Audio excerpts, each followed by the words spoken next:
गरुडगमन तव चरण कमलमिह मनसि लसतु मम नित्यम् मनसि लसतु मम नित्यम् गरुडगमन तव चरण कमलमिह मनसि लसतु मम नित्यम् मनसि लसतु मम नित्यम् मम तापमपाकुरु देवा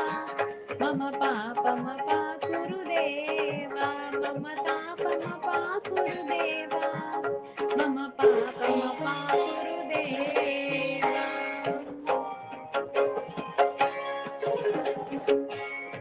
जलजनयन विधि नभुचिहरण मुख विबुध विनुत पद पद्मा जलजनयन विधि नभुचिहरण मुख विबुध विनुत पद पद्मा विबुध विनुत पद